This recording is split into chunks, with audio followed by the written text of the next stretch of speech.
한 가지만 더 여쭤보도록 하겠습니다.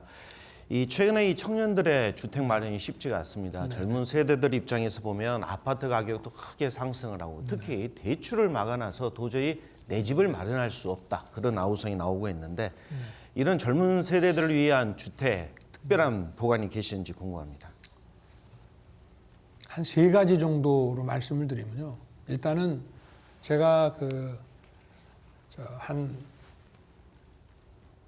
50만 호의 그러니까 연간 한 10만 호 임기 중에 그래서 청년주택 6만 호, 역세권 첫집주택 4만 호 이렇게 해가지고 일단 청년주택 6만 호를 5년간 좀 공급을 할 생각이고요. 이거는 이제 원가로 해가지고 소위 LH에서 공급하는 것보다 훨씬 싸게 그야말로 들어가는 비용 그다음에 금융 비용까지만 딱 포함한 것이기 때문에 뭐 심지어는 이제 로또 주택 아니냐라는 얘기를 들을 정도의 가격으로 이제 공급을 하는 것이 하나 있고요.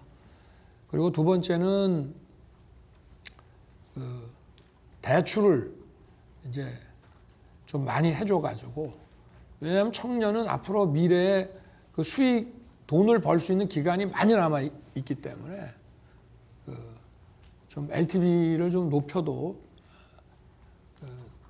크게 부동산 대출 채권이 부실화될 가능성이 거의 좀 적습니다. 그래서 대출을 좀 많이 해주는 방안 하나 하고 그 다음에는 이제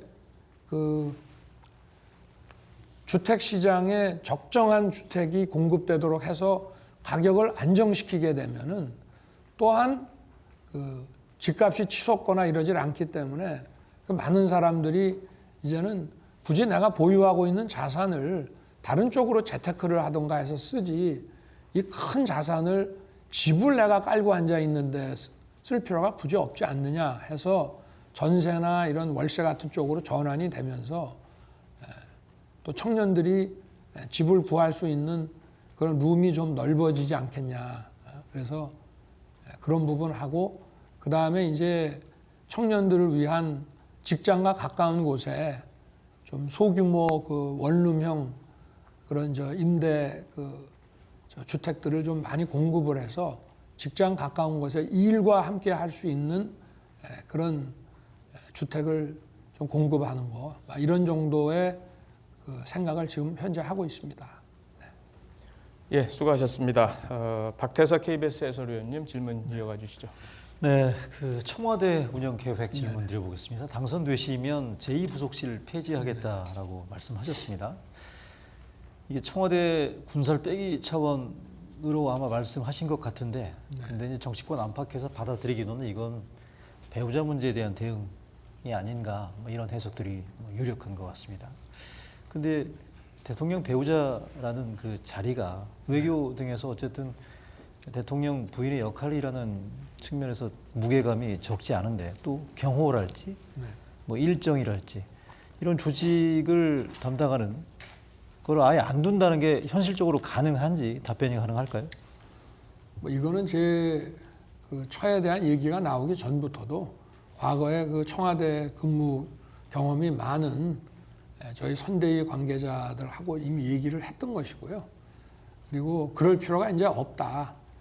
영부인이라는 호칭도 과하고 선진국 지금 제가 민정수석실 폐지부터 시작해서 청와대 개혁을 지난 여름부터 언급을 해왔는데 그 일련의 과정 중에 하나로 보시면 될 것 같습니다. 그리고 과거 저는 근무를 못 해봤습니다만은 청와대에서 고위직으로 근무를 하셨던 분들한테도 제가 들어보니까 비서실의 지원 정도면은 충분하다. 그리고 대통령의 가족에 대해서 법적으로 아예 딱 지위를 규정해 놓은 나라들도 있고 그렇지 않은 나라가 있는데 법 외적인 그런 특수한 보장을 해주는 것은 그건 법치주의에 맞지 않는 거라고 저는 생각하고 있습니다. 하나 더 있습니다. 청와대 개혁 관련해 가지고요. 언론 인터뷰에서 보니까 민정수석실을 폐지하겠다라고 말씀하셨어요. 이게 현재 제왕적 대통령제의 폐단을 잘 보여주는 그런 곳이기 때문에 민정수석을 폐지하겠다고 말씀하셨는데 현재 장모께서 재판받고 뭐 가족 등이 지금 수사 중인 상황에서 이게 지금 측근 비리를 그동안 담당해 왔던 민정수석실을 폐지하겠다는 그런 공약이 네. 이게 액면 그대로 받아들여질 거라고 생각하십니까? 어떻습니까?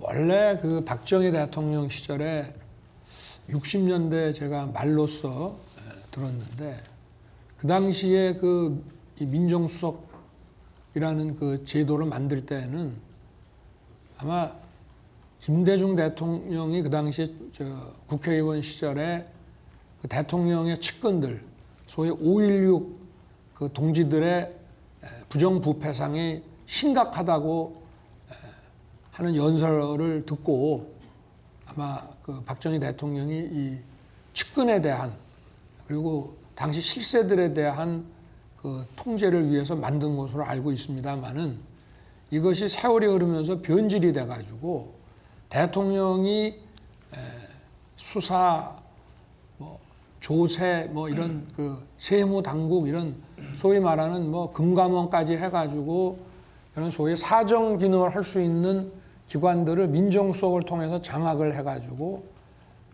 자신의 그 정치적인 반대 그 세력을 이걸로써 좀 합법을 위장해서 통제하는 경우가 비일비재했기 때문에 이 민정수석이 원래는 청와대부터 단속을 해야 되는데 그 본연의 기능에서 완전히 벗어났습니다. 그래서 저는 민정수석이 이런 식으로 운영되는 것은 검찰 수사는 검찰에 맡기고 경찰 수사는 경찰에 맡기고 또 국세청이나 금감원은 그 지휘 계통에 따라서 하게 일을 놔두고 이제 대통령실과 뭐 가족 또 우리 내각 이런데 그 각종의 그 업무나 일 처리가 합법적으로 될 수 있도록 사실 미국 백악관에는 법률가들이 많습니다. 법무부에서 어토니 하던 사람들도 많이 들어가 있는데 이게 뭐냐면 바로 그 대통령과 대통령 주변 그리고 내각의 행정부의 일들이 헌법과 법률에 부합하게 그 벗어나지 않게 하기 위한 그 스크린을 하는 그런 조직들인데 그거는 대거 두더라도 이 사정기관을 관장하는 그런 조직은 대통령실에 두지 않겠다. 대통령은 법을 지키면서 국가의 어떤 정책을 주도하는 데지 누구를 사정의 중심이 되는 것은 저는 맞지 않다고 생각합니다. 네. 예, 수고하셨습니다. 굉장히 시간이 지금 많이 걱정이 되는 그런 상황인데요. 황보선 YTN 해설실장님 이어받아 주시죠. 자, 이번에 저는 정년 관련 질문을 좀 드리겠습니다. 우리나라 고령화 속도가 OECD 회원국 중에서 제일 높습니다. 그리고 합계 출산율이 0.81입니다. 세계에서 제일 낮습니다. 특히 서울은 0.61입니다.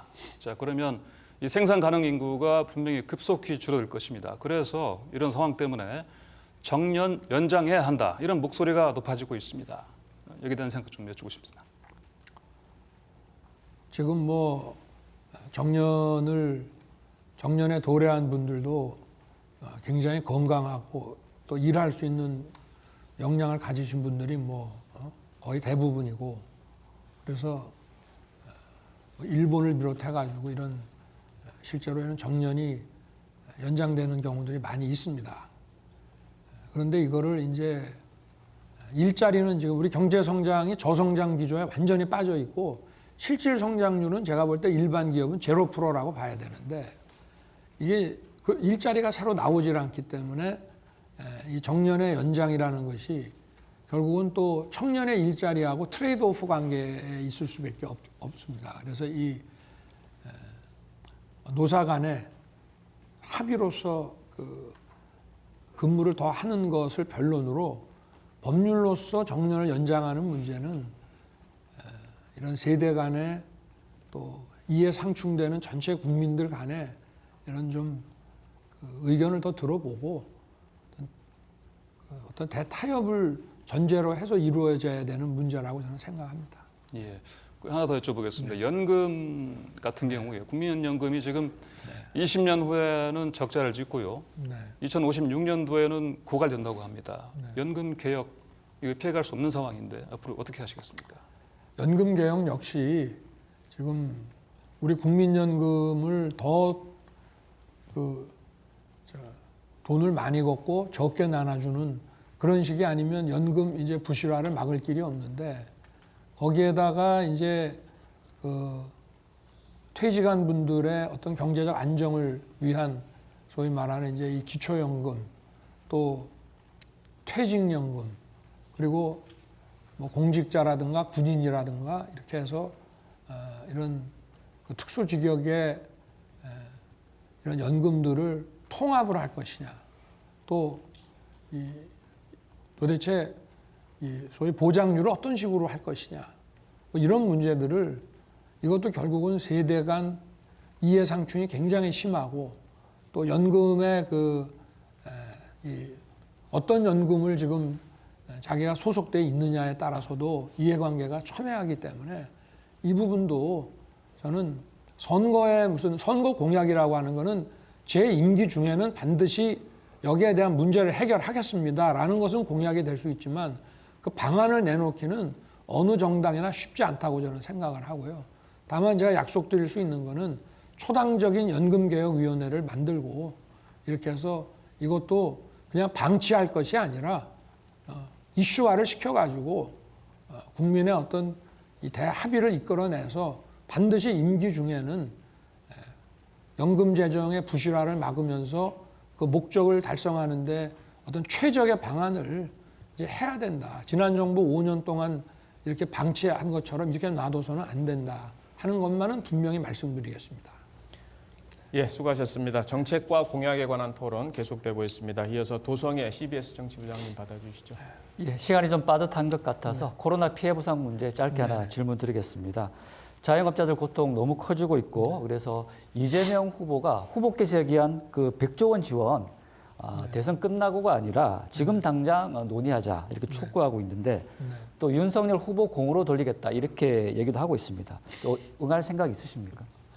네, 얼마든지 지금 응할 용의가 당연히 있는데요. 그냥 논의해가지고 마치 아까도 제가 말씀드린 것처럼 정책을 빙자해가지고 물타기를 할 것이 아니라 현실적으로 지금 180석 정당의 공식 후보가 됐으니까 행정부에 얘기를 해서 뭐 추경이든지 뭐든지 방안을 올려놓고, 그리고 거기에 대한 처리 방안, 이걸 도대체 어떤 식으로 우리 소상공인 자영업자에게 이것을 분배할 것이냐. 저희는 이미 8월 달에 그 얘기를 다 했습니다. 그리고 일단은 50조 정도로 먼저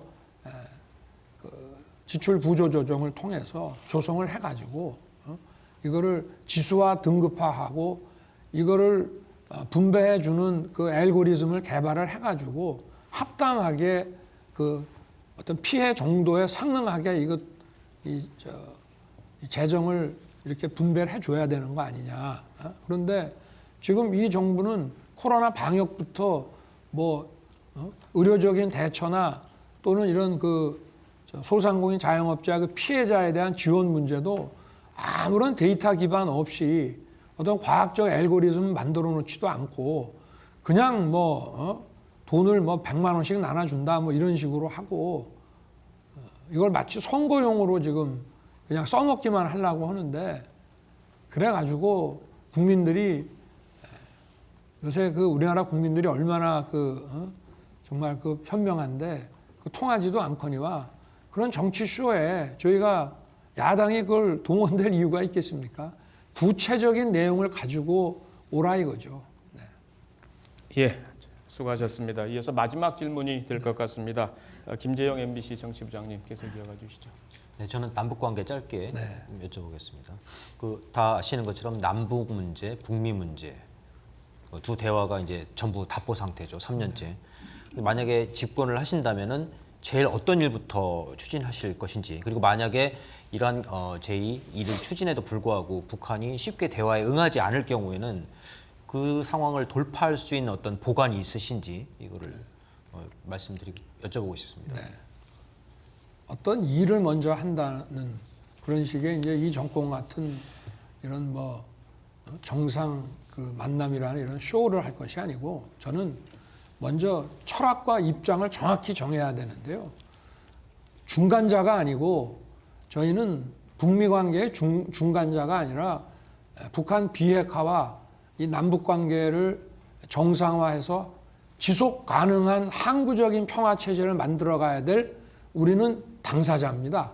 먼저 당사자라는 인식을 명확히 해야 되고, 남북 문제라고 하는 것이, 남북한 문제라는 것이 남북한의 그런 소위 말하는 자주적인 방식으로 해결될 수 없는 문제라는 것은 국민들도 다 아십니다. 이거는 국제관계를 통해서 해결이 돼야 될 문제이고, 그리고 가장 중요한 당사자라면 당사자, 이 관여자가 될 수 있는 데가 바로 미국이고요. 그리고 중국, 일본, 러시아, 그리고 우리나라의 외교가 이렇게 그 대북, 대중 이런 거로 편중될 것이 아니고, 어떤 그 원칙을 가지고, 예측 가능한 원칙을 가지고 국제사회의 다양한 뭐 이런 그 기후변화라든지 이런 다양한 이런 이슈들에 저희들이 정말 원활하게 그 어떤 그 외교적인 활동을 통해서 그런 외교적 자산을 축적을 했을 때 이 남북 관계에도 풀리는 것이지, 그거를 어떤 정치적인 어떤 쇼를 통해서 해결이 절대 안 되는 것입니다. 그리고 이 핵 문제라고 하는 거는 남북의 문제가 아니라 이건 국제적인 문제이기 때문에 먼저 남북한의 문제가 어떤 문제이고 이것을 해결하기 위해서는 어떤 자세를 가져야 되는지에 대한 그 입장부터 명확하게 갖는 것이 기본이라고 저는 생각합니다. 예, 수고하셨습니다. 원래 마지막 질문으로 제가 갖고 있었던 게 이 베이징 올림픽에 대한 외교 보이콧에 대한 의견을 여쭙는 것이었는데 지금 시간 관계상 거기까지 듣기는 조금 어려울 것 같습니다. 마지막으로 토론을 이제 정리하면서 마무리 발언으로 1분가량 시간 드리도록 하겠습니다.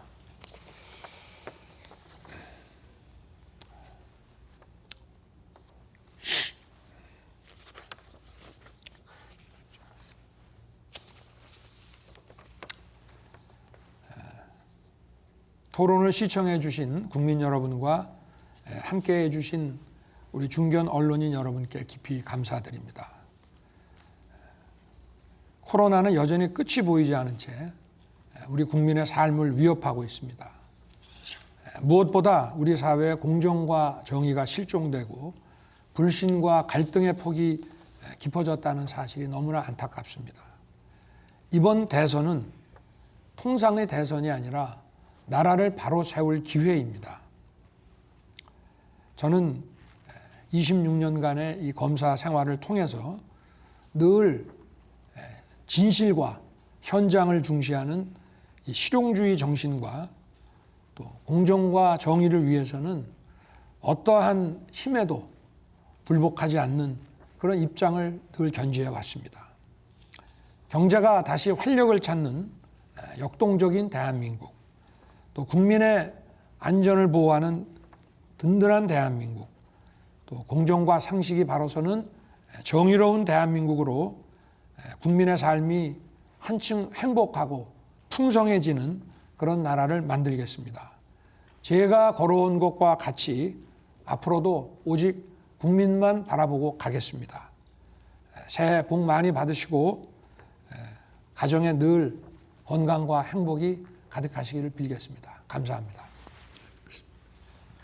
예, 수고 많으셨습니다. 1시간의 짧은 시간이었습니다만은 윤석열 후보의 정책과 이슈에 관한 궁금증이 활발히 논의됐던 자리였다고 생각합니다.